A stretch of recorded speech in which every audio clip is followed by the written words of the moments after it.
Good evening বন্ধুরা, সবাইকে অনেক অনেক স্বাগত। নতুন ব্লগ শুরু করছি। তো বুঝতেই পারছো আমরা বেরিয়ে পড়েছি কোথাও একটা যাওয়ার উদ্দেশ্যে, কোথাও নয় অর্থাৎ বাড়ির উদ্দেশ্যে, যেটা আমাদের প্রিয় জায়গা। আমাদের সেই মাটির টানে সেই মায়ের কাছে যাওয়া অর্থাৎ বাড়িতে যাওয়া। তো বুঝতেই পারছো গ্রামে যাওয়ার আনন্দটাই কত, অনুভূতিটা তার একটা অন্য মাত্রা নেয়। তো তার জন্য আমরা অটো করে অলরেডি চলে এসেছি যে স্টেশনে। আর এর আগে আমরা ভিডিওটা করতে পারিনি, কারণ নানা রকম কাজে ছিলাম, বা বাবুর এখন স্কুল যেহেতু ফুল দামে চলছে, হোমওয়ার্কও থেকেই যায়, তো তাই সেই অর্থে ভিডিও করা হয়নি। তো যাই হোক, এই মুহূর্তে আমরা অল্প কিছু সামান্য মানে লাগেজ গোজগাজ করে বেরিয়ে পড়েছি। আর বাবু দেখো, ওর তো একাই 100, কেউ কাউকে ধরতেও লাগে না, আর চারিদিকে শুধু দৌড়াদৌড়ি শুরু করছে, বুঝতেই পারছো গ্রামে যাবে মানে। আর দেখো এখানে এসে স্টেশনে এসেও এখন দুষ্টুমি শুরু করছে মায়ের সাথে। আর দুষ্টুমি করবে না কেন, কারণ ট্রেন 2 ঘন্টা মিনিমাম অলরেডি লেট মানে হয়ে গেছে। তো জানি না কতক্ষণ এইভাবে আরও মানে বসে থাকতে হবে আমাদেরকে ট্রেনের জন্য। আর এই যে অবশেষে এই যে ক্লান্ত শরীর, অবসন্ন, বাবুও স্কুল করে এসছে, দিদিভাইও সারাদিন কাজে ব্যস্ততার জন্য রেস্টও পায়নি, আর তারপরে হঠাৎ করে গ্রামে যাওয়ার, তো সব দিক মানে মিলিয়ে ঘুমিয়েও পড়েছে, মানে খুব ক্লান্ত লাগছিলো। আমি ঠিক আছে তোমরা শুয়ে পড়ো। তো অবশেষে তারপরে এই যে প্রতীক্ষার অবসান, আমাদের ট্রেন ঢুকে গেছে স্টেশনে। তো যাই হোক, মোটামুটি প্রায় 2.5 ঘন্টার ওপরে লেট ছিল, কিন্তু কিছু করার নেই, অন্য দিন আরও বেশি লেট করে। আজকে মোটামুটি বরং কমই লেট করেছে, কারণ আমরা তো সবসময় দেখছিলাম যে ট্রেনগুলো কী হারে লেট করছে, এখন 4 ঘন্টা 5 ঘন্টা 6 ঘন্টা। আর দেখো আমরা মোটামুটি খেয়ে এসেছিলাম অত রাতে ট্রেন বলে। আর দিদিভাই এসেই যে শুয়ে পড়েছে, ও শরীর ক্লান্ত লাগছিল বলে। আর বাবু এখন ওকে চেষ্টা করছি ঘুম পাড়ানোর জন্য, কিন্তু কিছুতেই ঘুমাচ্ছিল না। ওকে বারা বলছি, বাবু ঘুমিয়ে পড়ো। তো ঘুমাচ্ছিল না। অবশেষে এই যে আমরা টিফিন নিয়ে এসেছিলাম কিছু, ট্রেনে বসে আমাকে খাওয়াতে মানে হয় আর কি, মানে ভালো লাগে না, নইলে ভালো লাগে না যে কী খাই যেন মনে হয়। এটা একটা আমার ব্যাড হ্যাবিট বলতে পারো। তো যাই হোক, রুটি আলু ভাজা নিয়ে এসেছিলাম, আর এই যে বাবু আর আমি অল্প কিছু খেয়ে নিলাম। আর খেয়ে নেওয়ার পরে বাবু, ওরও শরীর নিস্তেজ হয়ে আসছে, কারণ ওরও বুঝতে পারছো স্কুল টুল করে এসছে, আর একটু রেস্টও পায়নি। দুপুরবেলা যত সামান্য শুয়েছিল, কিন্তু সে আবার ফের আমাদের লাগেজ গুছাবার তাড়াতে তাও আবার ঘুম ভেঙে গেছে। আর এই যে ওর হাই উঠতে শুরু করেছে। তো এই জন্য চলো ওকে একটু ঘুম পাড়িয়ে দিই, ঠিক আছে? ঠিক আছে, গুড নাইট সবাইকে, একেবারে দেখা হবে সকালবেলা, ঠিক আছে? আর এই দেখো বাবু দেখো এখন মায়ের কোলের কাছে শুয়ে আছে। আর বুঝতেই পারছো আমি এই সাইডে অর্থাৎ এই পায়ের দিকটায় বসেছিলাম, কারণ হচ্ছে একটা মানে বুঝতে পারছো এমার্জেন্সি টিকিট করেছিলাম, RAC ছিল। তো যাই হোক, দুটো RACকে মোটামুটি আমরা একটা কনফার্ম সিটের মতো বানিয়ে নিয়েছিলাম। তো ওই জন্যে আমরা একটু দিদিভাই একটু আমি এইভাবে শুয়ে বসে চলে আসলাম। আর তারপরে যে সকাল হব এই যে সকালও হয়ে গেছে। তো আমরা আমাদের গন্তব্যস্থলে নামার জন্য প্রস্তুতি নিচ্ছি। আর এই দেখো আমরা নেমেও গিয়েছি ইতিমধ্যে, কারণ আমরা এত ট্রেন লেট করছে, তো ওই জন্য আর আমরা হাওড়া পর্যন্ত গেলাম না। আমরা মাঝে একটু নেমে যাব, নেমে গিয়ে এখান থেকে আমরা লোকাল ধরে একটু অন্য রুট থেকে যাওয়ার চেষ্টা করছি, ঠিক আছে? তো এর আগেবারে একবার গিয়েছিলাম, তো আমাদের খুব ভালো লেগেছে। সবে সূর্য উঠছে ওইদিকে,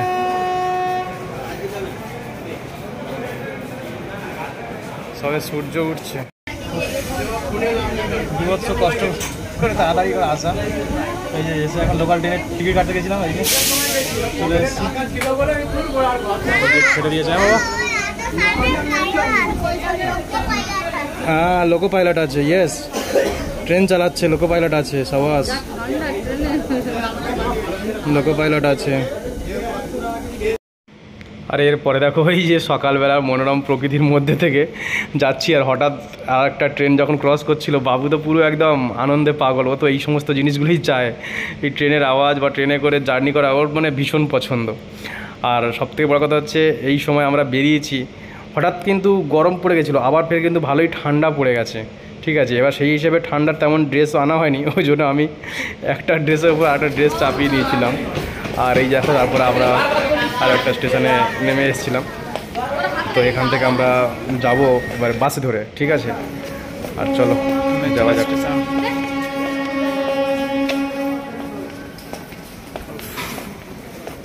যে হারে ট্রেন লেট করছিল, যা ভয় হয়েছিল, এখন তাও 2.5 ঘন্টার মধ্যে, তাও ঠিক আছে। ছাড়ো ছাড়ো ছাড়ো, আর আমি নিচ্ছি, ছাড়ো।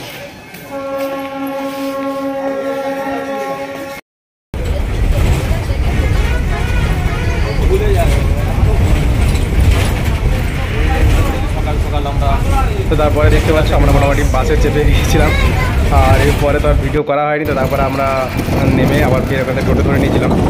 তো টোটো ধরে নিয়ে এখানে দেখো আমরা যাচ্ছি এখন নদীর ঘাটে। তো এখানে রাস্তাটা দেখো কত সুন্দর। তো যাই হোক, আমাদের ওই দিক থেকে হাওড়া থেকে আসলে বা কলকাতার উপর থেকে আসলে অতটা মানে জ্যাম তো ঠেলে আসতেই হয়। আর সকালবেলা বুঝতে পারছো কত সুন্দর মনোরম প্রকৃতির মধ্যে থেকে আসা, এর একটা অনুভূতিটাই আলাদা। তো ওই জন্য আমরা এখন চেষ্টা করছি এই দিক থেকে আসার। আর এরপরেই দেখো দিদিভাই আমরা সবাই একটু আগে রস খেয়ে নিলাম আর চলে এসেছিলাম এই যে নদীর ঘাটে। আর সকালবেলা বুঝতে পারছো কত সুন্দর লাগছে দেখো নদীর ঘাট। আর এই দেখো সবাই এখন ব্যস্ত তাড়াতাড়ি করে গিয়ে যে যার লঞ্চ বা ভ্যাসাল সব ধরার জন্য। আর আমিও আমাদের যে ভ্যাসালে যাওয়ার জন্য উঠে পড়েছি। আর বাবু দেখো এখানে দেখো, ওর মা বলছে উপরে এসে বসতে, কিন্তু ও বসবেই না। ও কোথায় দাঁড়াচ্ছে, কোথায় সেই সামনে যে গার্ড রয়েছে সেখানে, তো সেখানে গিয়ে যাওয়ার চেষ্টা করছে। মানে এত আমাদের ভয় লাগছে, মানে বলে বোঝানোর মতো নয়। তো ওর মা ওকে চেষ্টা করছে অনেক কষ্ট করে, দেখো এদিকে ধরে আছে, হাত ধরে আছে, আর ও দেখো বারবার এদিকে জল দেখছে। আর চারিদিকে কত সুন্দর সুন্দর এখানে সব না বিভিন্ন ধরনের পাখি, যদিও আমি নাম জানি না, সেই পাখিগুলো ওখানে এত সুন্দরভাবে মানে জলের মধ্যে কিছু জিনিস সব খাচ্ছিল ওরা। এবং এই সমস্ত লঞ্চা ভেসালা করে যে সমস্ত লোকগুলো যাচ্ছিল তারা সব খাবার দিচ্ছিল, হ্যাঁ, হালকা খাবার যেগুলো জলের ওপর ভাসছিল। আর পাখিগুলো তো মহা আনন্দে উঠছিল আর খাচ্ছিল, মানে দেখতে একটা অসাধারণ লাগছিল জাস্ট। আর বাবু দেখেছো জেদ করছে ওখানে একা বসবে, দেখেছো? ওর মা যত চেষ্টা করছে, না আমি গার্ড করছি না, আবার কখনো বলছে দাঁড়াবো। তো ওর পিছনে মানে গোটা ভ্যাসেলের লোক মানে তটস্থ হয়ে আছে, এত চিল্লাচ্ছে। আর এই দেখো পাখিগুলো দেখো, যেগুলো কথা বলছিলাম তোমাদেরকেই দেখো, উড়ে উড়ে আসছে, জলের মধ্যে বসছে, কি সুন্দরভাবে দেখো যেন এরোপ্লেন ল্যান্ড করছে, দেখেছো কত সুন্দরভাবে জলের মধ্যে বসছে দেখো। আর এখানে শুধু ওই জায়গায় নয়, চারিদিকে মানে কত দেখাবো। আর এই দেখো কত সুন্দরভাবে উঠছে দেখো পাখিগুলো ভ্যাসেলের সামনে থেকে। তো সত্যি সকালবেলা এই মনোরম প্রকৃতির বুক থেকে যাওয়া এটা একটা অনন্য অভিজ্ঞতা বলতে পারো। আর ওই জন্যই আমরা এই রাস্তাটাকে এখন বেছেছি। আর এই দেখো কত সুন্দরভাবে সব পাখিগুলো উঠছে দেখো। আর তারপরে আরও একটা সিন দেখো, এখানে ছোট্ট ছোট্ট যে নৌকাগুলো দেখো, সকালবেলা সব জাল ফেলেছিল যেগুলো, সেই জালগুলো তুলছে। তো মানে এগুলো আমরা সাধারণত কি কোনো পোর্ট্রেট বা কোনো মানে ইয়েতে দেখেছি, আঁকার মধ্যে তখন দেখেছি। আর এইগুলো এখন আমরা নিজের চোখে দেখতে পাচ্ছি এই সমস্ত জিনিসগুলো, মানে সত্যিই খুব ভালো লাগছিল এই দিকটায় এসে। আর তারপরে দেখো দিদিভাই তো অত মানে তটস্থ হয়ে যাচ্ছে, ওকে নিয়ে মানে পাগল করে দিচ্ছে, দেখেছো?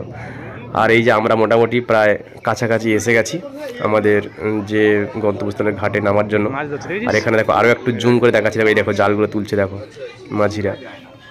এবং এরা মানে যে জায়গাতে দেখছিলাম, আমরা লোকেদের জিজ্ঞেস করছিলাম, বললো যে জায়গাতে ওরা মানে জাল ফালগুলো ফেলে কিছু নিশান দিয়ে রেখেছে, ওই মানে ড্রাম টাম টাইপে, সেই দিক থেকে মানে ভ্যাসাল সাধারণত যায় না, হ্যাঁ। ওই জন্য একটু দূর থেকে ভ্যাসালটা আমাদের আসলো।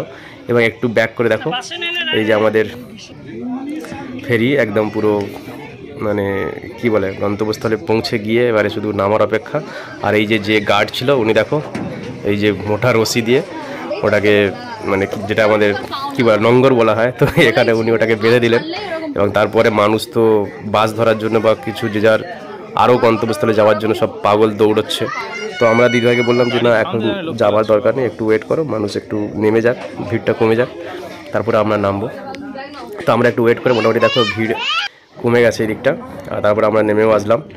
আর এই যে এখন ব্যারিকেড ধরে চলো এবার উপরের দিকে যাওয়া যাক। আর এখান থেকে আর সামান্য কিছু পথ আমাদের বাড়ি যাওয়ার জন্য, তো সেটুকু আর তোলা হয়নি। দেখো আমরা চলে এসেছিলাম একেবারে আমাদের ঘরে। আর এসেই দেখো সব ভাঙা ভঙ্গি তোড়াতড়ি। তো কি দেখাবো খুঁজে পাচ্ছিলাম না। দেখো বাবু এসে তো পাগল হয়ে যাচ্ছে, ওর যে ঘর ছিল কিছু নেই, আর পুরানো ঘর সব ভাঙা হয়ে গেছে আমাদের। আর বাবা ওখানে দেখছিল, ওয়েট করছিল আমাদের জন্য কখন আসবে। তো এই দেখো যত ওখানকার মিস্ত্রিগুলো যত মানা করছে যে এসো না বাবা ওইদিকে, ও তত ওইদিকে যাওয়ার চেষ্টা করছে। আর বাবা এই যে অবশেষে আমাদেরকে ছাদের ওপরে নিয়ে চলে এসছে। কী কী কাজ হয়েছে না হয়েছে আমরা তো এতদিন দেখিনি, তো যার ফলে এই যে মোটামুটি আমাদের ছাদের সব যে ব্যারিকেডগুলো করা ছিল সেইগুলো মোটামুটি ঘেরা প্লাস্টার সব হয়ে গেছে, তো ওইগুলো আমরা একটু দেখে নিলাম। আর তারপরে দিদিভাই এসে মাকে বললো তুমি একটু যাও, আমাদের তো গোপাল রয়েছে, মা একটু গোপালকে খাইয়ে দাও। আর দিদিভাই এদিকে মানে প্রত্যেকবারের মতোই এবারও এসে তাড়াতাড়ি করে রান্না করতে বসে গেছে। তো গ্রামের রান্না মানে বুঝতেই পারছো, ছোট্ট জায়গা এমনি আমাদের, তো সেখানে রান্না করছে, আবার ঘরে কাজ হচ্ছে, মানে বুঝতে পারছো আরও অবস্থা খারাপ।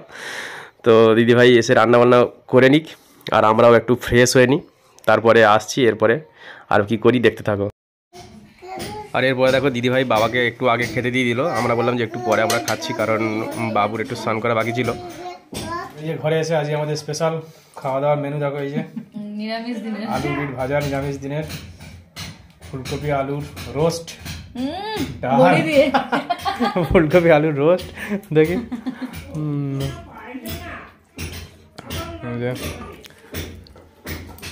বাবা খাওয়া হয়েছে, বাবা তো খেয়ে চলে গেছে। আর এরপরে দেখো বিকেলবেলা আমরা একটু হাটে ঘুরতে গেছিলাম, সেটা তো তোলা হয়নি। আর তারপরে দেখো সন্ধ্যাবেলা এসে এখন বস্তা টিফিন খাওয়ার জন্য পাঁপড় ভাজা হচ্ছে, আর বাবু দেখো এখানে দেখো ভাজতেই আরম্ভ করে দিয়েছে পাঁপড় খাওয়ার জন্য।